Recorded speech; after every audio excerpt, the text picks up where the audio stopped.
Good morning, everyone. This is Joe Scarice, founder, co-founder, and co-host of the Creative Birth Strategies podcast and house here on Clubhouse.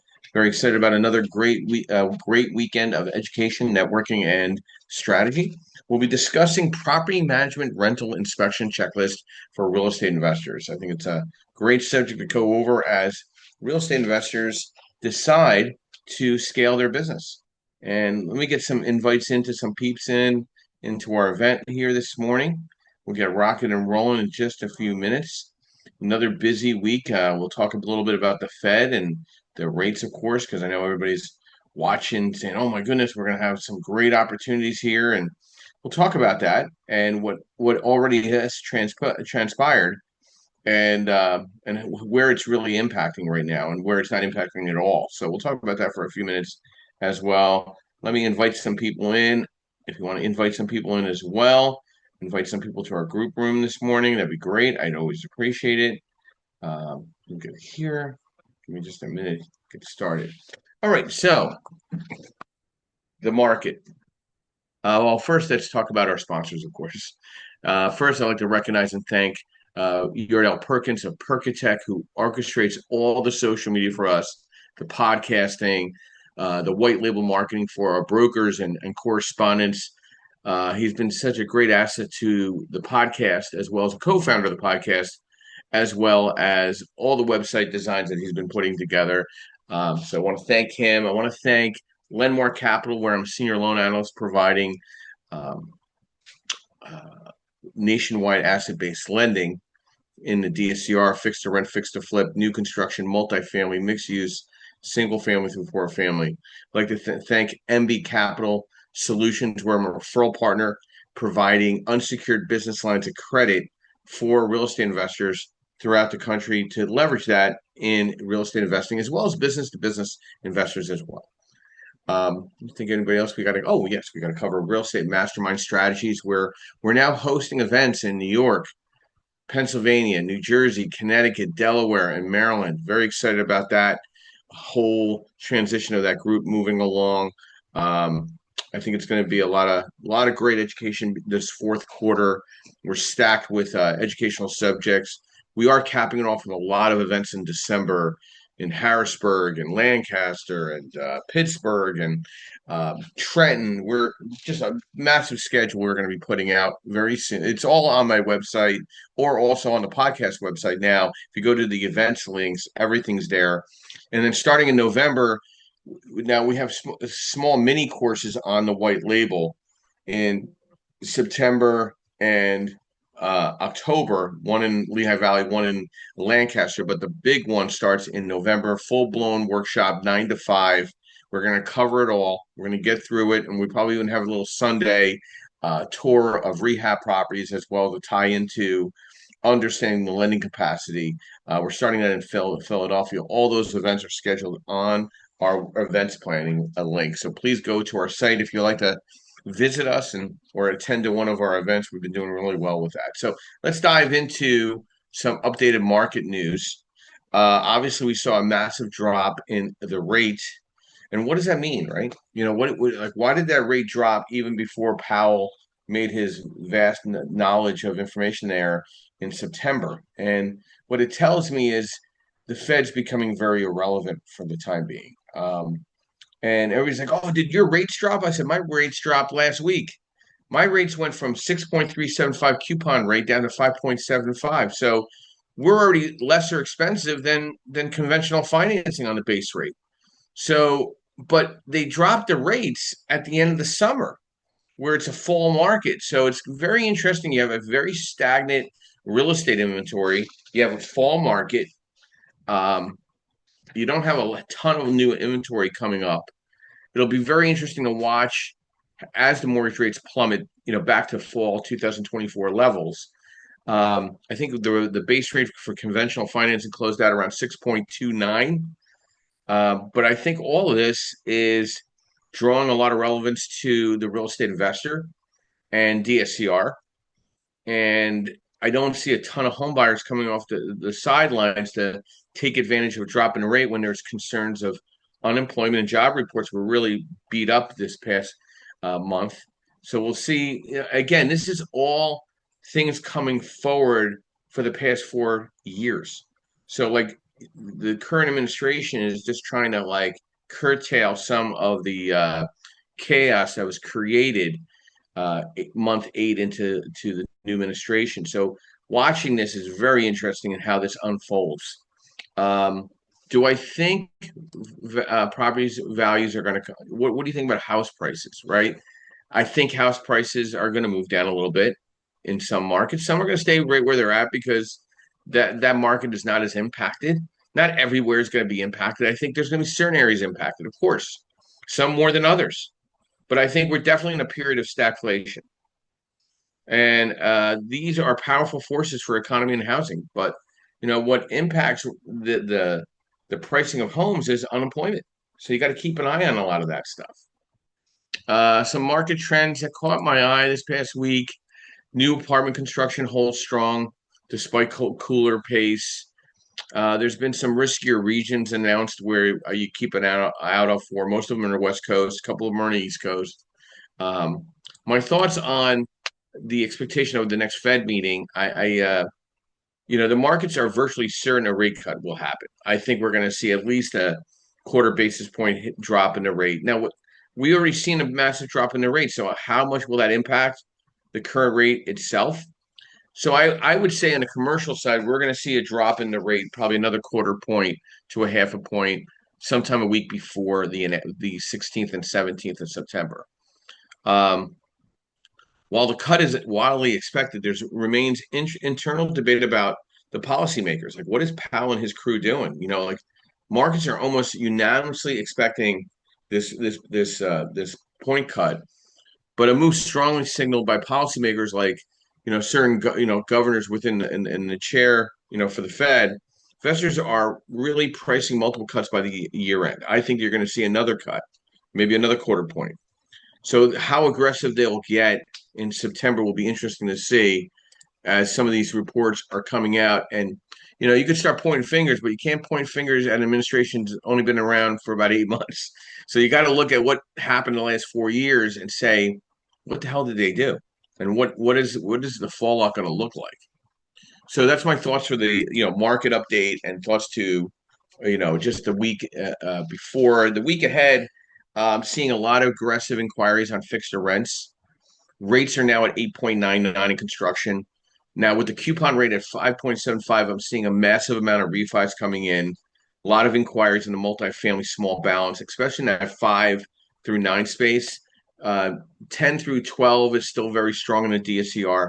So really good. There's all 30-year money. So it's not like, and you could even look at a 10-year interest only option as well. So, but again, we're going to dive into our rental inspection checklist and what's some thoughts to this. So, for a real estate investor, the structuring move in and move out and periodic inspections for a property manager can track a lot of property conditions, spot issues early and protect your investment, right?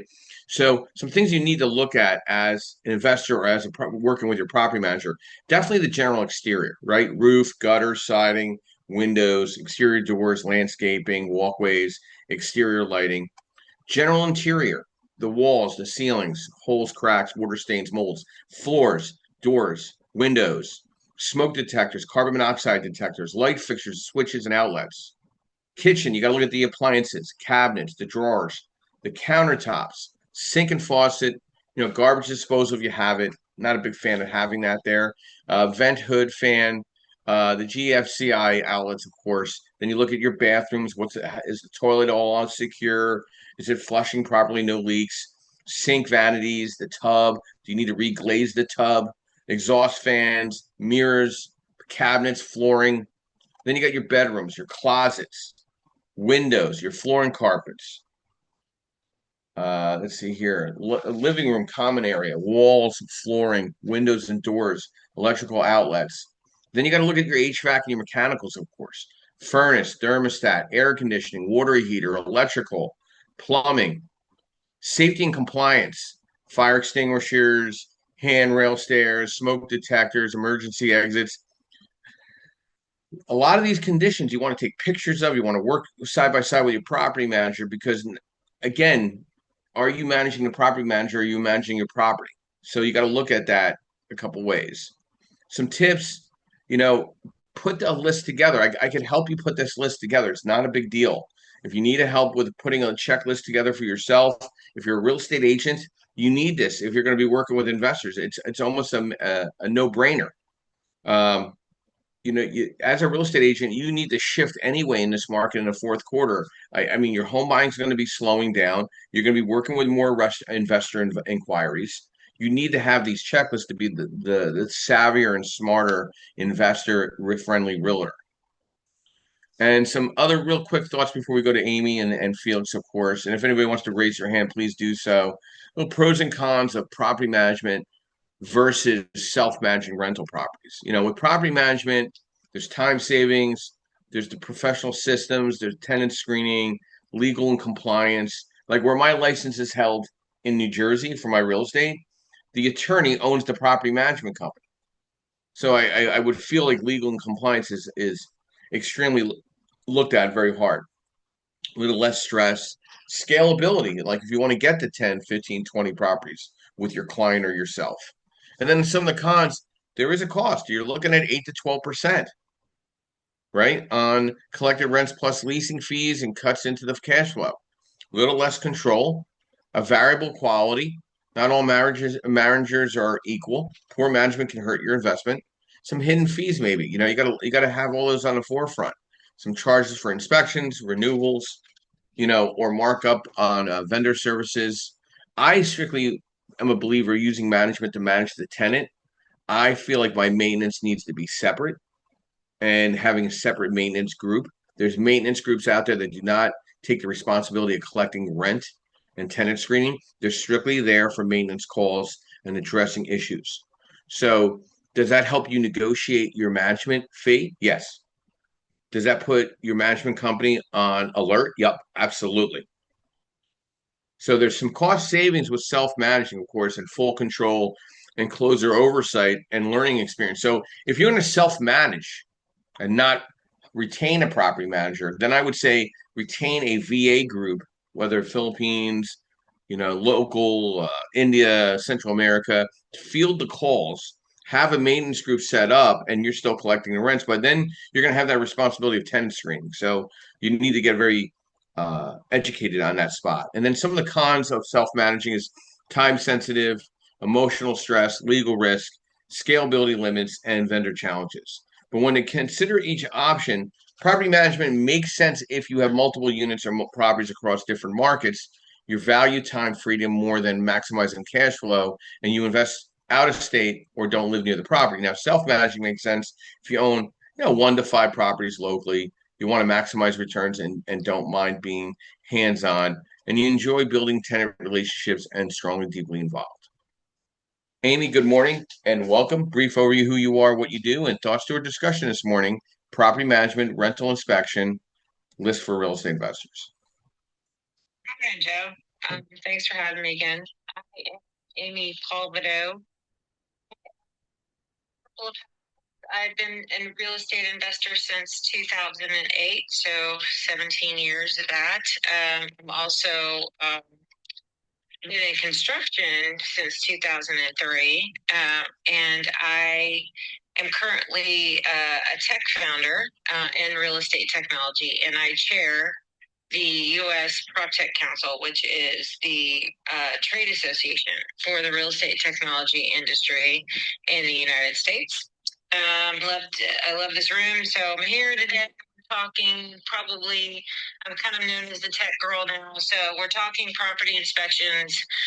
I would say, if I were, there's probably 1 out of 3 home inspectors now are using AI to do home inspections, and I think it's estimated by next year that over half of property inspectors will be using AI.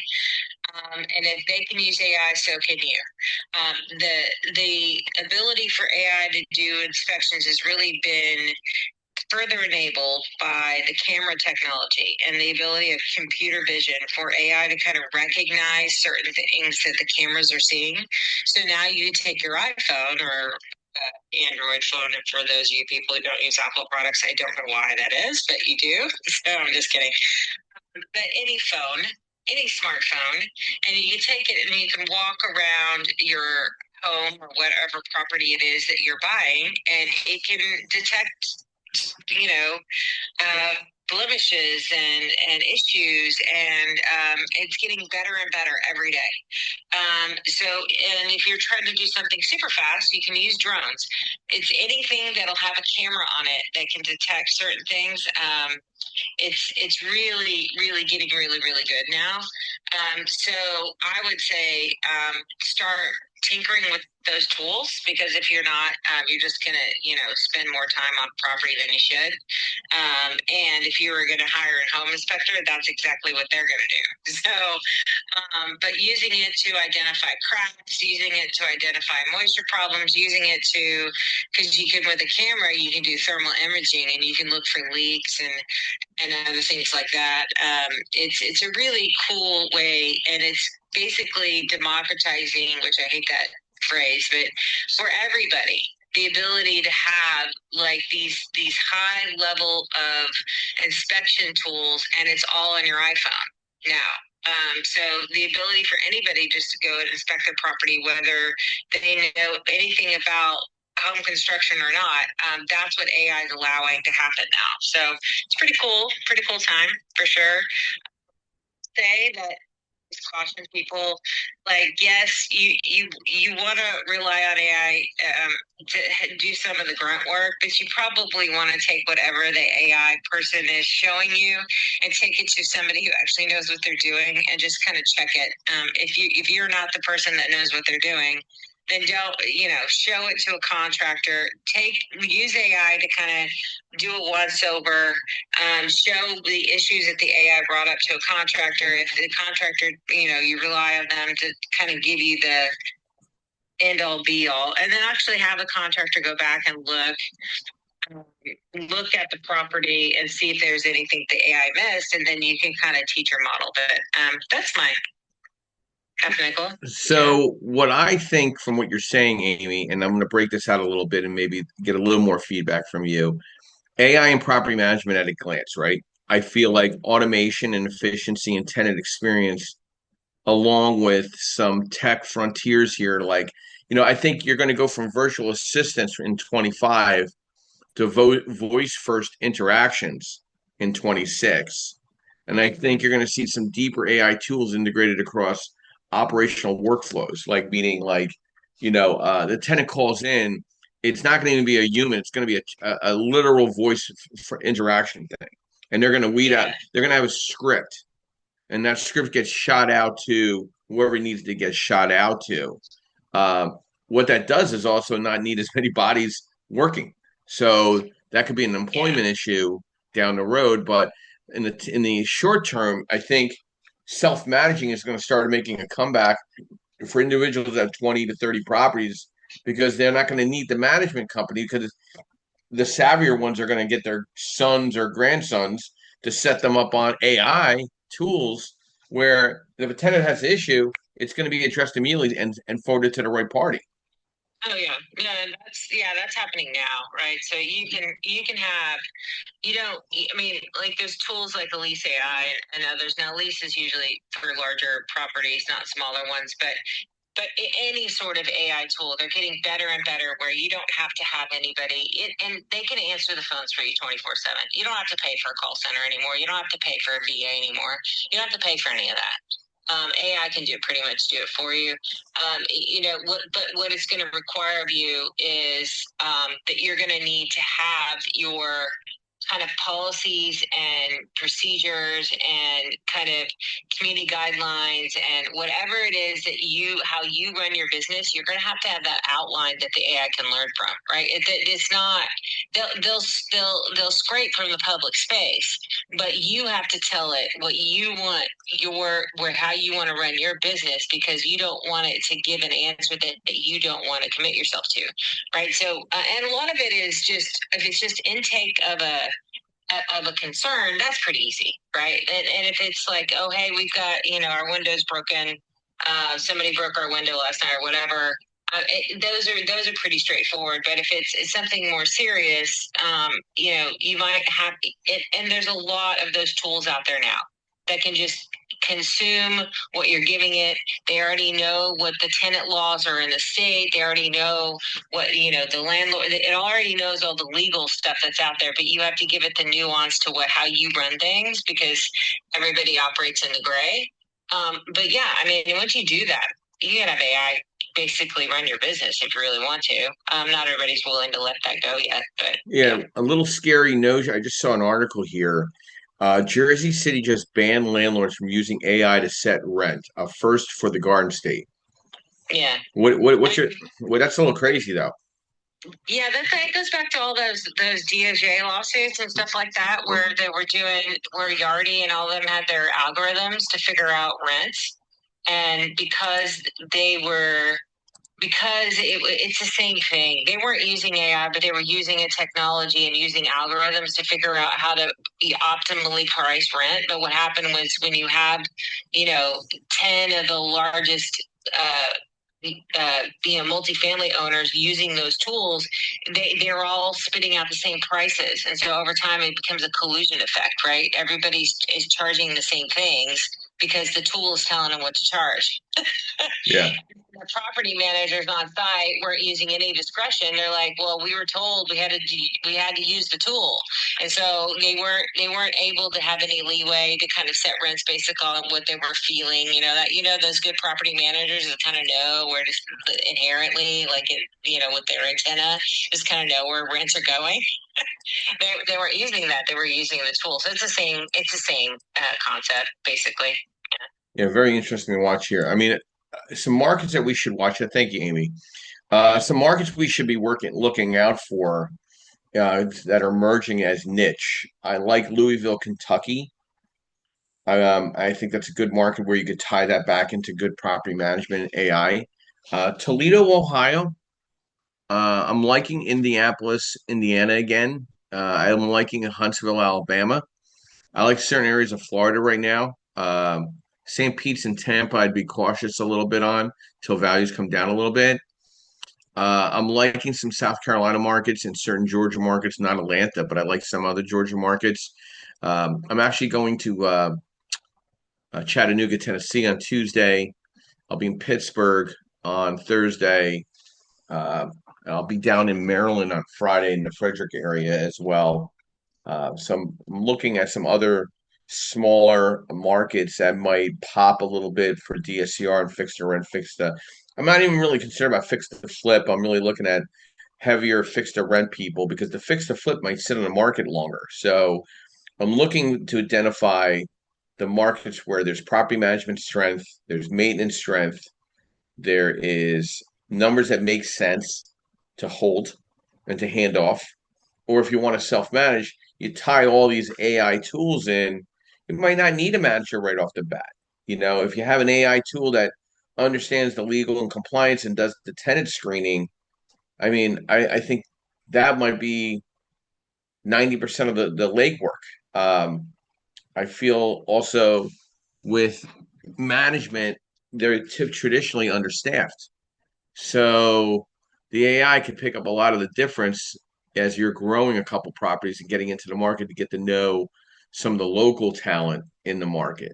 So if you're trying to be an out-of-state landlord, I think leveraging AI at first with some of your properties might be smarter if you don't have a full team of experts in that market. Or if you're trying to welcome someone into your market as a real estate professional, real estate agent, I feel like that would be another way of extending an idea for them up and above what you offer as an agent. I also like Kansas City, by the way, and I like certain area. I like St. Louis. It's a smaller barrier of entry as well. I think some of these bulkier areas like Texas, like Dallas and San Antonio, and anything like Nashville, Tampa, and Miami are very inflated and or inflamed in values. Some quieter markets you want to keep an eye out for rentals, maybe the surrounding DMV corridor where I'm doing some more work down there. I think there's a unique opportunity for DSCR. Some flipping is a little you got to it's timing there as well, but I like those markets as well, like the RVA market in the Virginia area. I visit that once or so a quarter as another area to kind of tap into. But I think property management has become so present. I mean, my entire feeds are full of property managers because they're just on. I mean, it's funny. When I was up in the Lehigh Valley 15, 20 years ago, you couldn't find a property manager to manage your properties. You had to self manage everything. Now you have to, now you got property managers on top of one another. Like they're literally falling on top of each other to get the bid. So it's a much different market in 15 and 20 years, what's happening. And I feel like in the next 2 years, it'll see what property managers take brace to AI and apply that to their company. It'll be interesting to watch that. Felix, good morning and welcome. Brief overview who you are, what you do, and thoughts to our discussion. Property management, rental inspection list for real estate investors. Felix Buchanan Sr., Buchanan Biz Enterprises, the JLix Group, team leader of the Keller Williams Legacy Team, Grand Rising, everybody. As always, thank you, Joe. Thank you, everybody. I've actually been doing property management since 2006, so it was funny that you mentioned that back then a lot of owners didn't know what property management was or how to fulfill that need. It would just be, hey, can you cut my grass? Hey, can you collect the rent? Hey, can you do these things? And it was formed. I was part of that, putting together, to be a property manager. Now I only manage properties that are my super ideal client because of the fact that owners don't always want to do the things necessary to make sure that their properties are in order. That's changed obviously quite a bit from years ago. However, there's still owners that don't want to do all the necessary things. They kind of want to patchwork, and I'm not a patchworker. I did that when I first got into the business. 2006 was when I first started even managing properties because I got my real estate license in '05. It just was, you're dealing with terrible landlords where it might be, 9 steps are bad and the 9th step is the worst step and they're going to tell you fix that step. And you're like, no, because then the liability of all the steps is still on me. But because I deal with voucher holders too, I actually created my own checklist for going through the properties. So most of my owners, if I do deal with a voucher holder, I actually walk through the property first to let them know everything that the voucher program is going to look for, whether it's making sure that the cabinets are secure, the countertops are secure, flushing all the toilets, running all the faucets, making sure that the water's coming out hot and cold, making sure that the baseboards are correct. Section 8 and those voucher holder inspections are actually very simple. As long as, the toilet's not shaking, it's solid on the ground, their inspection is very simple. A lot of people, though, just miss it because they just want to move people in and I want to get you in here as fast as possible so that I can collect your rent. I used Buildium initially as a property management software. I used Appfolio before as well. However, their customer service is horrible. So when you needed a response to something, I mean, all their features were awesome and their price was insane, but Buildium actually has a platform that was great. To manage your properties, collect rents, send out leases. Of course, now you have things like Go High Level that is more, one-stop shop. So you really don't need a lot of these systems. Go High Level, I was just actually telling someone about that. Go High Level just made it so convenient, along with adding the AI tools that you really don't need a whole lot of people to go through a checklist. You can build your checklist, as Amy says, through AI, as well as just consistently walking through the properties and just knowing that if you do it a few times, here's what you're going to be looking for. Once you check everything, and then you doing your lease signing. A lot of times that was incorporated in my price, so I was the one that signed the lease with the tenant, read everything, go over everything, security deposit, insurance, warranties for the appliances, as you were saying earlier, washer, dryer, things that the tenants typically misuse. You want to make sure that you have warranties on those things, because even the best tenants have children that will destroy some of those things. And if you don't have the warranty, then you're going to pay out the wazoo for it. That's my knowledge and wisdom for the day. So do I get to see you on Friday at the Frederick, Maryland event? Friday night, 5 o'clock? I will be in Florida, but so I will be in the one that you're doing in Laurel. Yeah. But I'll have to leave a little early because I'll be going to Houston that week. Okay. So Yeah, move a little bit. I'm kind of excited about that. We're getting a lot of signups for that, a lot of look ats. So I think partnering with Ike on that was probably a smart move. You know what I mean? Yeah, At the it code. was an awesome idea. I'm looking forward to that. That's why I even postponed my trip, because I was supposed to leave and go to Houston straight from Florida, but I came back specifically for that, and then I'm just leaving Friday night. Yep, great stuff. So, Screen Felix. yeah, Yes, indeed. I hear this music in the back. It's getting a little weird here. I don't know, but you see, Amy, I know Felix a long time, so I know weird. It's okay. It's a good weird. So it's all right because we know weirder people. That's the scarier part. That's the yeah. And I'm excited about something. I'm about to send you over my first application for the white labeling. Oh, excellent. Well, listen, Felix, you got to mark down November 15th because that's going to go full blown into multifamily and new construction. So you got to mark that down. I'll send you the details to that as well. Not that the 2 hour course is not great, but it's not enough because I get too many people saying people need more. So, but I appreciate that. And thank you for that weird music this morning. It's all good. So, some thoughts to real estate agents right now, and then we're going to come back to Amy, and I'm going to come back to Felix on my thoughts on this. A lot of real estate agents are starting to explore property management and property maintenance as either a pivot or an additional stream of income.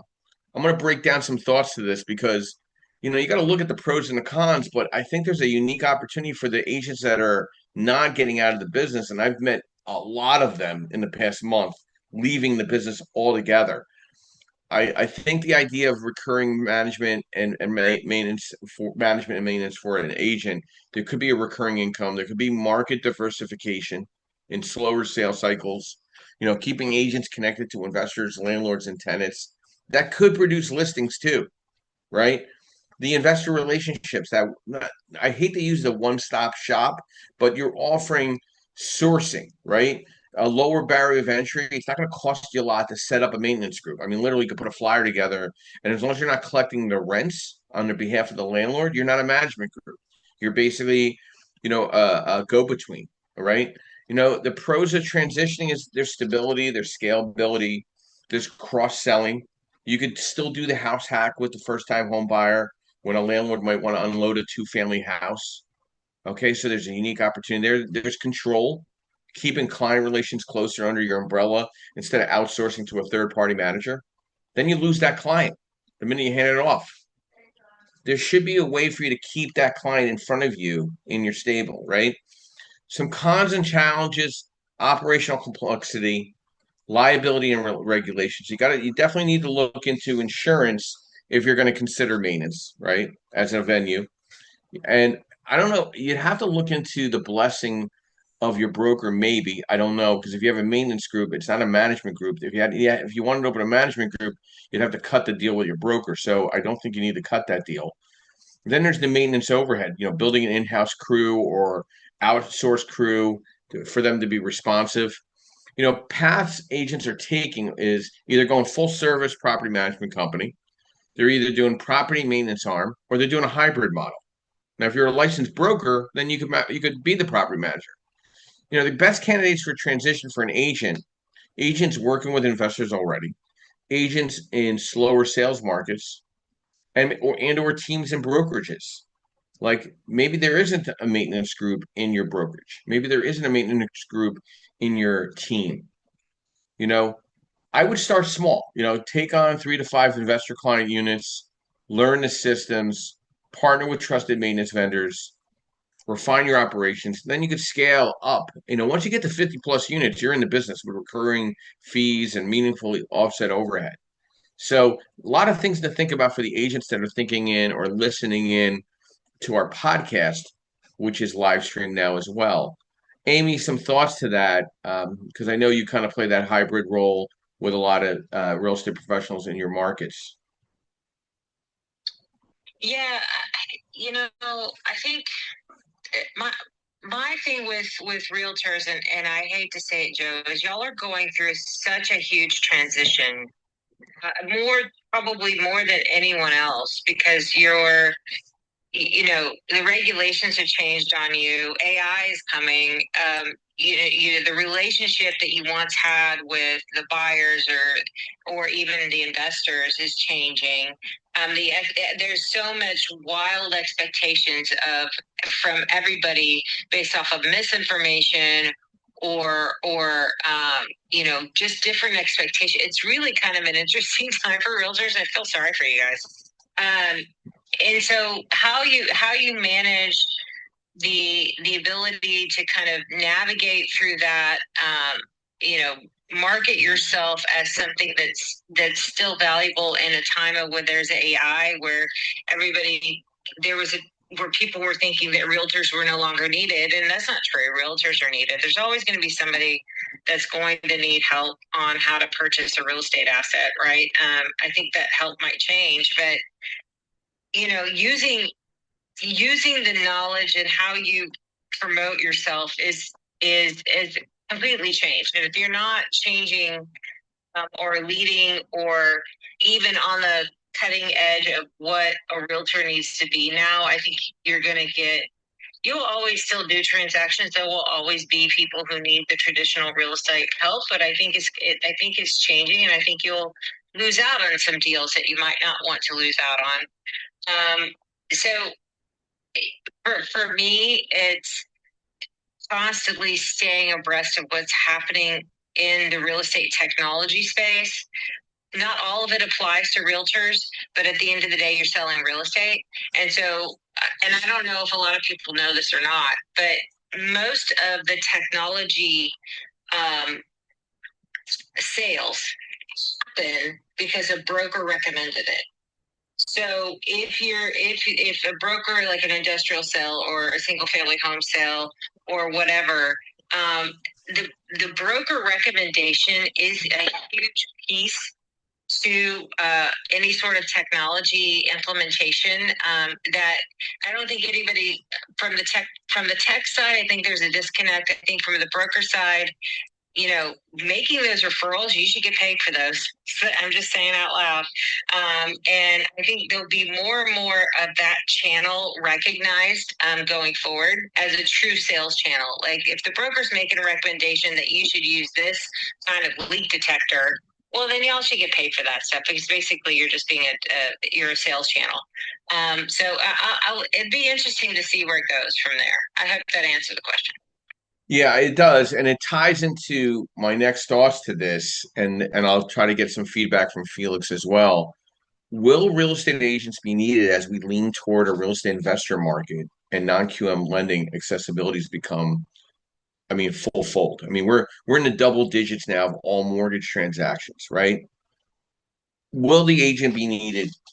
Changing market dynamics. We're moving toward a very real estate investor dominated market, right? Going into 26, where agents still add value with property management and the investor, the acquisition side, the exit strategy, the advisory role, the property management referral. Now, if you're doing the maintenance, now it's not the referral, you're keeping it in the stable.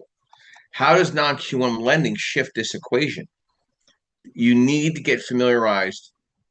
I'm having lunch meetings now with property management groups, not with realtors, because the management companies are dealing with the DSCR issues, the DSCR loans and the rental products. It means investors don't need to qualify like a traditional homeowner. That expands the buyer pool significantly. So now you got to revisit those self-employed individuals that are looking to scale their real estate because they have guys like me ready to rock and roll with them, right? you need to sit down with lenders to understand the property management or the property maintenance role. Okay. Non-QM makes it very possible for agents to double down on investor clients because financing isn't a barrier like it was in post 2008. Now, some risk to agent irrelevance. That tech and the AI platforms that Amy and I were talking about. You're going to need to embrace, right? You're going to need to talk to wholesalers, which I feel like I'm seeing wholesalers drowning right now. I see them not as relevant as they once were. It's like they're like doing their last hurrah on trying to get fees from people because the market is starting to rebound on inventory, and there's people that are investing money themselves, the investor, to identify the off-market deals that a wholesaler's spending going after. Like all the accessibility to identify deals is now privy to the investor. They're bypassing the wholesaler, spending the money themselves to identify those deals. What does the next gen agent look like? They speak the language of the investor. They build a team of management and maintenance solutions in addition to sales. They're partnering with direct lenders. Why do you think we have a white label product? I want to partner with as many real estate agents that the light bulb goes on. A lot of the agents, the light bulb will not go on, and that's okay. I don't need to convince them otherwise. Let them do what they do. And act as your local market and analyst and connector. Be the door opener. Bottom line, yes, agents will be needed still, but not in the same way that they've been historically. The traditional buyer's agent role will shrink while the investor-centric agent advisor will grow. Non-QM lending expands the investor class, creating opportunity, but only for agents who adapt and embed themselves into the investor ecosystem. Management, maintenance, advisory, lending. Felix, some additional thoughts to my last thoughts here on property management, rental inspection list for real estate investors. Well, I think that all the information in which that you provided, Amy provided, is spot on. And people would definitely have to understand that it's not a one size fits all, especially when you're dealing with different properties from single family homes to multi units. They're just different processes that you have to add in to make sure that everything between the tenant and you being the property manager and then the property management and the owner, that those relationships are seamless and everything is clear, concise, and in order. And that's my extra knowledge and wisdom for today. Well, you're in a pretty interesting market, Felix, Baltimore. Mm-hmm. Where do you see this all applying? Baltimore's got a really bad reputation. Let's call it what it is. Okay. Right. All right. So not just from the inventory, from the government, from the educational tools that are available for people, can that be fixed, or is it going to just be the suburbs of Baltimore now the new opportunity for investors? Like who's willing to go into Baltimore and do what they got to do?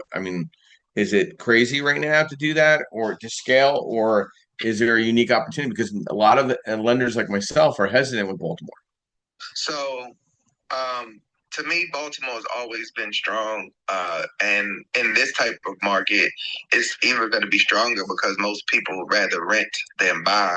This is a state that they were heavy on the fence, especially after COVID, with wanting to buy.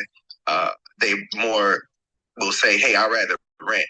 And then you have a good amount of Baltimore City renters with the mindset of, well, I'd rather rent because if something breaks in my property, then the maintenance people are going to come fix it and I'm not responsible for it. So they have less of the mindset of buying a house so that you get the equity and you're able to move from there. It's only going to be closer to DC, your Southern Maryland, that they're more inclined to consistently buy. So I think that there are a lot of great opportunities, especially from a rental standpoint, multi-units here. There's a lot of multi-unit construction going on. I'm actually working on a multi-unit now, and that owner, as well as a couple of the other investors that I've been working with this year, they like the larger properties. And even if they don't do as much Section 8, because there's been a pause to funding with those government assistant programs. Something that I also had done heavily was room rentals that worked very well. However, traveling nurses are hot because, again, Baltimore is an area that we have a lot of hospitals, and having the traveling nurses, you're getting paid a larger amount of money on the monthly and yearly, and you're dealing with less headaches. It's not a month to month lease because most of these traveling nurses are going to do 6 months to a year, possibly even longer, depending on how long their contract is. So to me, it's just all about, what your end game is. What is it that investors looking to do to make sure that you provide the necessary services for them so that they can reach their goals, because that's the purpose of us, managing their properties. Thank you, Felix, for that additional insight. Will real estate offices add a property management arm in 2026? And why this shift is likely, right? Recurring revenue for the broker office, monthly predictable income, right? Investor market growth across the country, the non-QM lending expansion. Guys like myself, I believe those are the three top. But then trends pushing brokerages toward property management. And, we're going to need to see them step up on the technology and AI, modern PM software. Felix mentioned Appfolio and Buildium. There's Rent Manager and Doorloop as well. There's franchise models. Big brands are experimenting with the property management arms to retain investors. Expected this to accelerate. So where my Pennsylvania license is held, it's held with TCS, and they own, I think, a half a dozen to a dozen Keller Williams offices. So they're integrating it through that way. The vertical integration, bundle services, brokerage, lending, title, insurance, and management, creating that one-stop shop mentality. And I think there'll be a better chance of agent retention. Giving agents access to recurring revenue through property management helps retain talent, especially when sales are slow. I mean, not a hell of a lot of people are buying homes to live in Thanksgiving, Hanukkah, and Christmas. It's just not going to happen. So if you're not putting properties under contract right now, you're going to have a massive drop, right? So what picks up that difference, right? Challenges that brokerages must overcome is the 24/7 operation, which Amy and I touched on with the AI. Thin margins, again, if you're not at least at scaling to 50 to 100 doors, the profitability might not be meaningful. Regulatory hurdles, some states require separate licenses. Brand balance, offices must avoid conflict between retail focused agents and investor focused PM teams. And then what 2026 will likely look like for the brokerages. Like, expect more hybrid offices, brokerages that sell, finance, and manage under one umbrella. Property management arms will become more the backbone of investor focused shops, creating a sticky ecosystem where clients never leave after a sale. And then there's AI and non-QM lending will lower barriers. Offices can scale PM property management faster and offer creative financing solutions to keep doors under management. When there's a tired landlord, they want to get rid of the whole portfolio. I'll do a blanket loan with my eyes closed if the deal makes sense, right? Some offices may even spin off dedicated property management subsidiaries to separate operations, branding, and liability. And that's what I'm seeing with the TCS group, where my license is held. They're growing rapidly through property management in every market they can get their hands on. I think they're in like 20 markets now. So because a lot of these offices don't have the property management capabilities to set up. These guys are coming in and setting it up, aligning with them. And I would say most likely that office might turn even into whatever flag the management company would eventually, consume most of the business there. So it could be something that could be the bigger plan for some of these management companies that are trying to partner with real estate offices right now. And I think AI and I think technology is going to be a massive piece of it. Can you afford that? I mean, AI is pretty inexpensive, but some of the technology could get a little pricey. Amy, some thoughts to that and some added information to that. Yeah. As so in any AI implementation, I guess that to add to that, a lot of a lot of companies, and I'm not picking on real estate companies at all. Fortune 500, even everybody, in order to be AI ready, there's a lot of work you have to do on the front end for those implementations. You can't just flip a switch and become an AI company. So you have, the whole data governance and the data cleanup and maintenance and all that other stuff you have to do to attach an AI tool to. I mean, there's simple things around customer service that you could do, but if you want to really take advantage of what AI could do for you from an efficiency and productivity standpoint, you got to clean up your data. You got to clean up your processes. You got to do a lot of those kinds of things in order for that to take place. And a lot of people don't even have their processes written down. I mean, let's be real. So, when you're running like a small shop, like you don't write your processes down, you don't do document control, you don't do any of those things. So that's one thing, but I will say that using AI to kind of help you get through that process will also help you because if it's publicly available, if there's a good best practices out there, just borrow those. Like, yes, you've been running your business the way you want to run your business, and you probably have been following the law and all those great things, but there's standard business practices that are good that you could just kind of move to, but you do need to do the hard work up front for that. And then once you do start doing these AI implementations, there's a lot of shops out there that can help you that aren't going to cost a lot of money, but just understand what that means is you're going to have some maintenance of those AI models as you kind of move forward. You can't just implement an AI tool and then just let it run and then just do its thing and not pay attention to it. So you have to have some guardrails and governance that you're kind of checking in with what's happening on your processes and your automations and all these other different things. And you need some dedicated resources to that, whether that's a consultant that you hire that comes in once a quarter, checks, or once a month, or whatever it might be. But you do need to take a hard look at how you set up this governance of whatever AI implementation you're doing. And it might sound like a lot, but it's not really. It's really just you checking in and you having a system that you set up to kind of do some of this stuff and dip your toe in different ways to use AI. The easy ones are obviously with the LLMs, but when you get really fancy with AI, you're going to start doing integrations with the LLMs with your proprietary data and some other things. So when you get there, hire somebody who knows what they're doing. But I'm just going to encourage everyone. You're going to need to get there faster than you think. If you're not using AI now, there's somebody who's beating you that is. And most people are adopting and using AI tools. And they're doing it because they feel like there's some sort of FOMO. They're missing out if they're not using it. But it's causing another problem that they're realizing is, okay, how do we maintain all this stuff once we start using it? So just beware when you're walking in. That's what you're going to walk into. Yeah, I have found the AI tools I'm using, Amy, they're like, to me, they're like giant cookie monsters. You can't feed them enough cookies. Yeah, no, I know. It's Yeah, kind of scary if you think about it. I mean, when I was in the accounting industry, I thought SAP was going to be like it's like a pin. Like you couldn't give it enough information to spew out, numbers.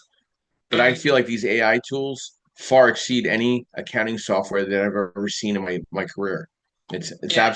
And I think if agents and real estate investors don't take a hold of this, they're going to lose out on so many opportunities. Like I feel like we're right at the edge where wholesalers are so unnecessary, and all the accessibilities to find all these deals. These deals are right in front of your eyes with AI. Yeah, and I'll say that what the AI. So I spend time. I'm in the data center industry, right? So the talk about site selection challenges, right? With data centers, it's like 10x any other thing because you have power constraints and you have fiber connectivity, and all of this stuff has not been really concised or publicly available to date. But now with AI, the ability to pull that data, put it in, and make it useful, data center site selection is becoming more and easier, right, than it ever has before, because now we can get the power data that we need that we weren't ever able to get to before.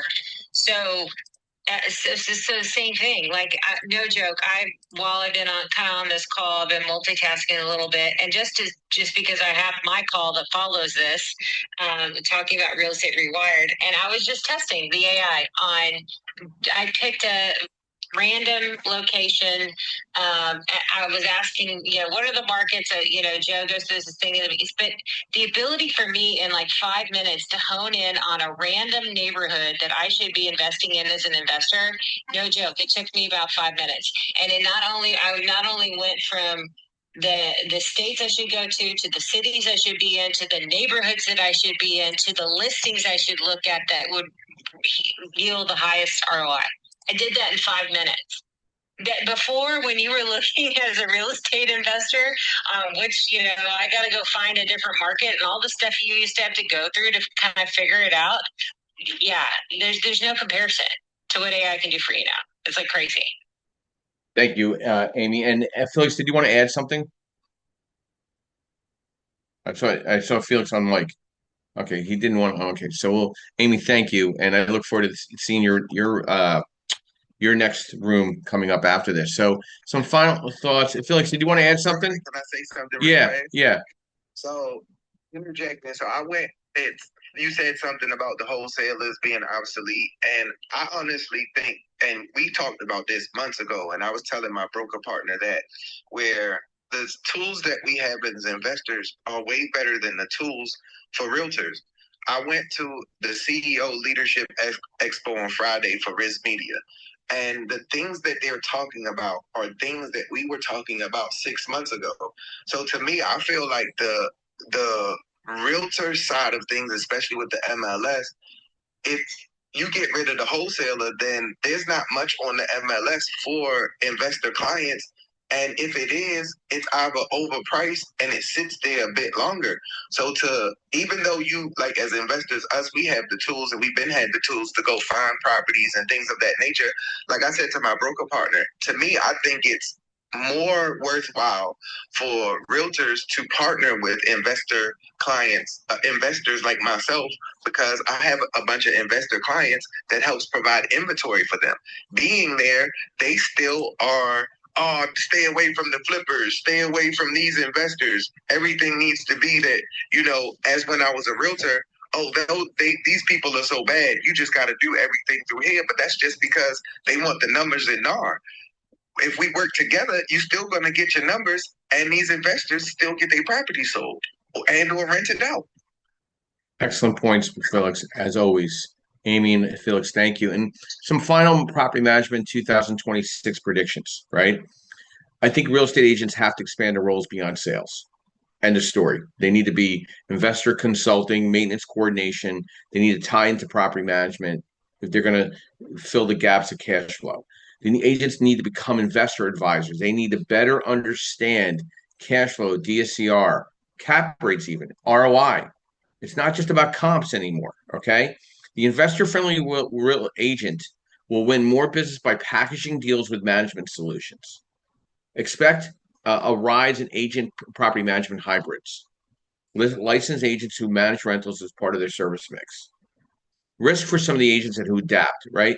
AI and investor marketplaces, right, will cut out the door openers, right? Agents who don't build investor-friendly value may see an income drop as buyers sellers lean on direct platforms. Now, for the real estate investor, we have a massive investor-driven market momentum. Property management will shift from optional to mission critical for scaling, especially for out-of-state and passive investors. Tech enhanced property management, AI is going to blow it all out of the water, I think, in 26. I see an industry-wide shift in 26. Brokerages are going to go hybrid more so than ever before. Valuation standards, rise of portfolio landlords. AI and regulations are going to be kicking in all over the place because of AI. They're going to try to clamp down on some of this. I think the agents are going to become they're going to become a chameleon, with property management. I really feel like this is the pivoting part of the real estate industry. I think this is a saving grace for the real estate industry because I think a lot of these offices are stale, they're behind the times, and they don't know where to go with things. So you need to stay ahead of it, understanding property management, understanding rental inspections, understanding your investor.